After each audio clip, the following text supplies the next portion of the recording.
మళ్ళీ ఎక్కడ పెట్టడం మర్చిపోయి ఎక్కడెక్కడనే ఉండిపోతుంది అనమాట. నిజంగానే ఇంట్లో గ్రీనరీ ఉంటే బాగా అనిపిస్తుంది.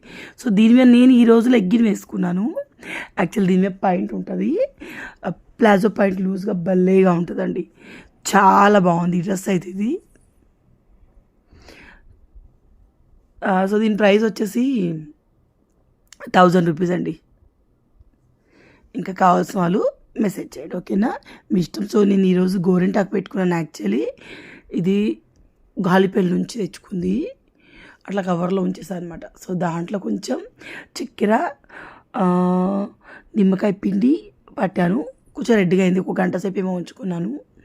సో తర్వాత ఏంటంటే చలో బయటికి వెళ్ళిపోదాం. ఎప్పుడో గాలిపల్లి నుంచి తెచ్చుకున్నానండి, 2-3 వీక్స్ బ్యాక్. మొన్న వెళ్ళాం కదా, అప్పుడు తెచ్చిపెట్టింది. ఆ వీడియో ఇప్పటిది కాదు. సో అప్పుడు తెచ్చిపెట్టిన ఫ్రిడ్జ్లో అలాగే ఉండే, సో అదే రుబ్బుకున్నాను అనమాట. తర్వాత ఏంటంటే ఇక్కడ తేజుకి ఏదో కావాలంటే వెళ్ళాం.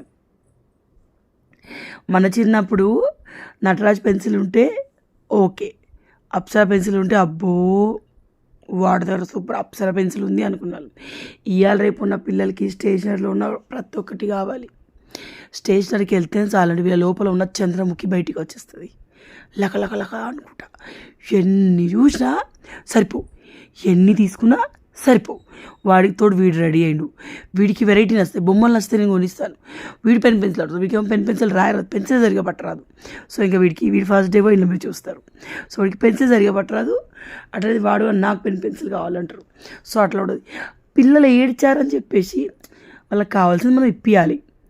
బట్ పిల్లలు ఏడ్చారని చెప్పేసి ప్రతిదీ కొనిచ్చాను. ఇప్పుడు ఋతువాడికి పెన్సిల్స్ అవసరం లేదు, ప్రతిదీ కొనిచ్చామనుకోండి పిల్లలు అలాగే రెడీ అవుతారు. నాకు ఇది అనుభవం. తేజు చిన్నప్పుడు వాడి విషయంలో అట్లా వేద్దును, బట్ తేజు